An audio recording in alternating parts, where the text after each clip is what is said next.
What if you could make anyone, absolutely anyone, fall hopelessly under your spell? Not with force, not with money, not even with perfect looks, but with a hidden art so powerful it toppled empires, broke vows of chastity, and turned rational people into obsessed slaves of desire. In 48 BC, a 21-year-old queen was exiled, hunted, and on the brink of losing everything. Her name was Cleopatra. Her enemies controlled the palace. Her brother sat on the throne. She had one desperate chance: reach Julius Caesar before they did. So she devised a plan no general would dare. She had herself rolled inside a Persian carpet, carried through enemy lines, and unrolled at Caesar's feet in his private chambers. When the carpet fell away, there she stood, exotic, fearless, scented with jasmine, eyes promising both ecstasy and danger. Caesar, the most powerful man alive, was instantly ensnared. He didn't just help her, he became obsessed. Later, Mark Antony, Rome's greatest warrior, abandoned his wife, his duties, his empire, all for her. This wasn't luck. This was calculated seduction. And for thousands of years, history's greatest lovers, leaders, and manipulators have used the exact same principles. Robert Greene studied them all, from ancient courtesans to modern icons, and distilled their secrets into one controversial masterpiece: the art of seduction. In the next, I'm going to hand you the complete playbook: the 9 irresistible archetypes, the 18 types of people who are most vulnerable, and the full 24-phase process that turns curiosity into obsession. Be warned, once you see these tactics, you'll spot them everywhere, in movies, politics, advertising, even in your own relationships.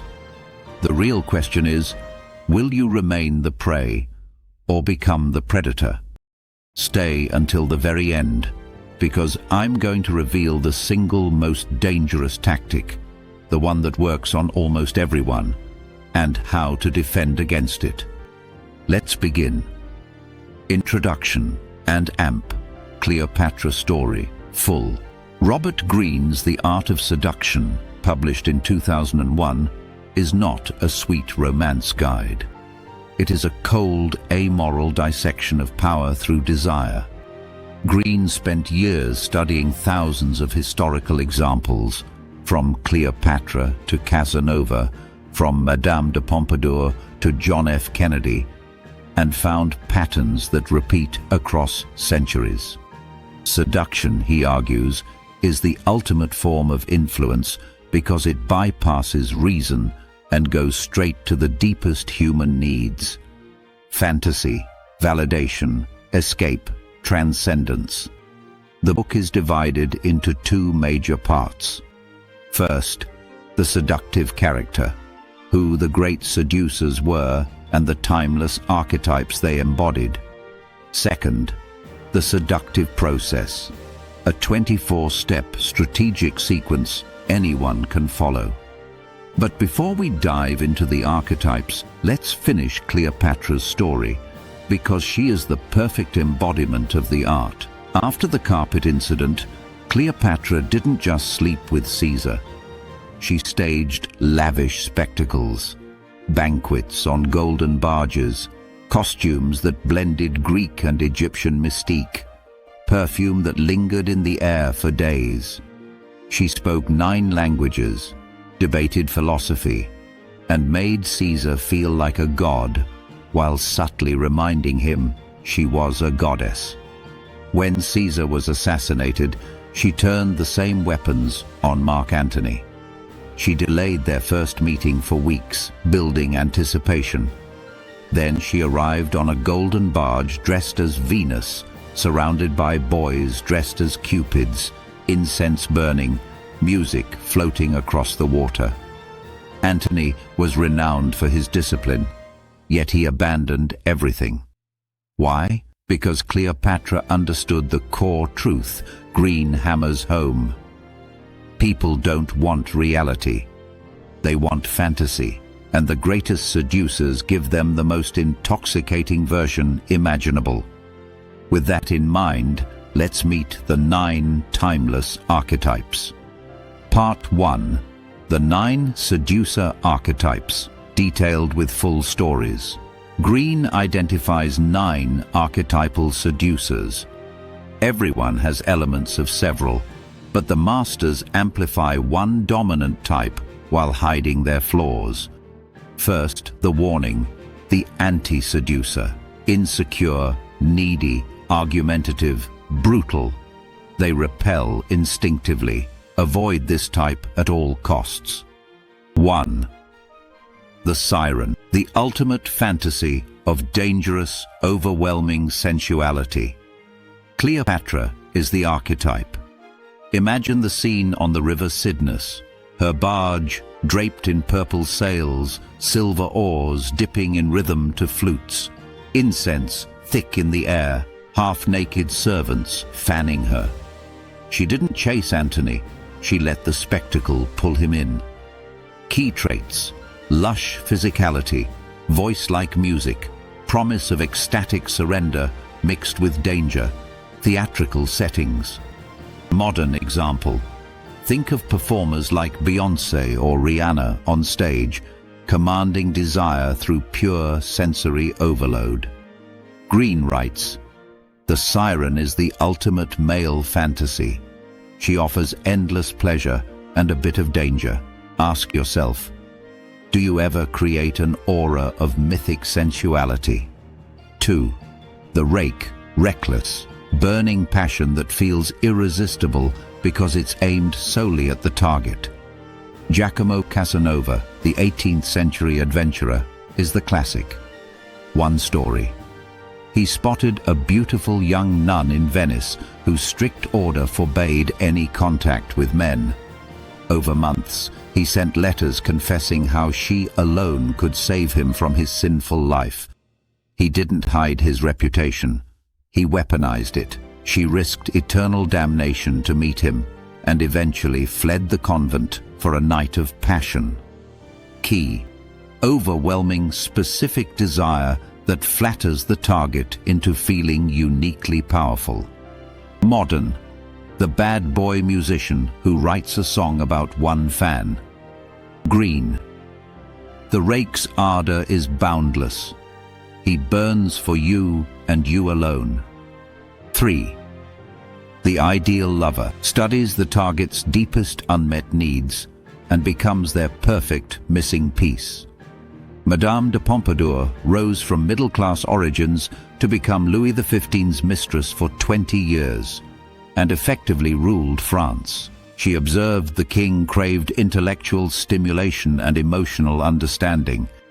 She staged private theaters, discussed art, wrote poetry, became his muse. Key: careful observation, mirroring dreams, lavish attention. Modern: the partner who remembers every small detail and makes you feel truly seen. Greene: the ideal lover reflects your fantasies back at you. Continue similarly with expanded detail for each remaining archetype. 4. The dandy, Oscar Wilde, defying Victorian norms with wit and style. Lou Andreas Salome, fascinating Nietzsche and Freud. 5. The natural, Charlie Chaplin's childlike joy melting hearts. Emma Crouch, Liane de Pougy, using innocence to disarm. 6. The coquette, Josephine Bonaparte's hot and cold games keeping Napoleon obsessed for years. 7. The charmer, Benjamin Disraeli, flattering Queen Victoria into political support. 8. The charismatic, Joan of Arc's visionary fervor, Elvis Presley's electric stage presence. 9.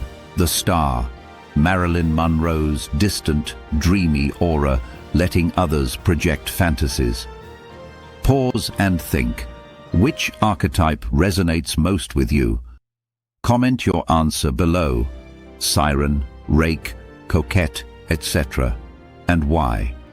I read every comment. The 18 victim types, selected deep dives.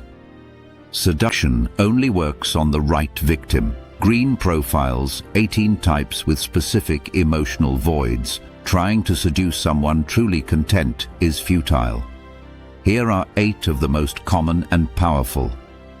The reformed Rake, Siren, once wild, now restrained, craves the thrill they've given up. The disappointed dreamer, bored with mundane life, yearning for adventure and fantasy.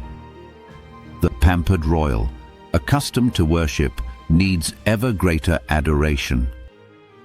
The new prude, outwardly proper, secretly repressed, wants liberation without guilt. The crushed star, former glory faded, desperate for revival. The novice, innocent, curious, wants experience guided gently. The conqueror, loves challenges, make yourself the ultimate prize. The exotic fetishist, fascinated by the foreign or taboo. Story example. Casanova targeted the new prude repeatedly. Nuns, married women under strict watch, because their repression made the fall sweeter.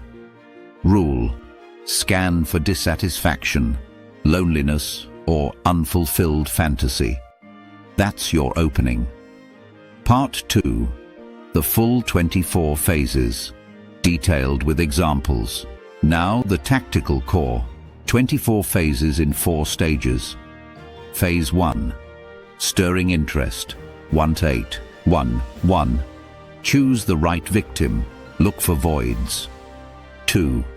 Approach indirectly, shared social circles, not direct pursuit. 3. Send mixed signals, mystery breeds obsession. 4. Appear as object of desire, create triangles, social proof. Example: let them see others flirting with you. 5. Create a need, stir discontent with their current life. 6. Master the art of insinuation, subtle suggestions. 7. Enter their spirit, mirror values, tastes. 8. Create temptation, dangle forbidden pleasure. Phase 2. Lead astray, 9 to 15. 9. Keep suspense alive, unpredictability. 10. Use confusing words, flattering ambiguity. 11. Pay attention to detail, thoughtful gestures. 12. Poeticize your presence, make meetings mythic. 13. Disarm through strategic vulnerability, timed weakness. Cleopatra's tears over her lost kingdom. 14. Confuse desire and reality, perfect fantasy bubble. 15. Isolate, separate from friends, routine. Phase 3. The precipice, 16 to 19.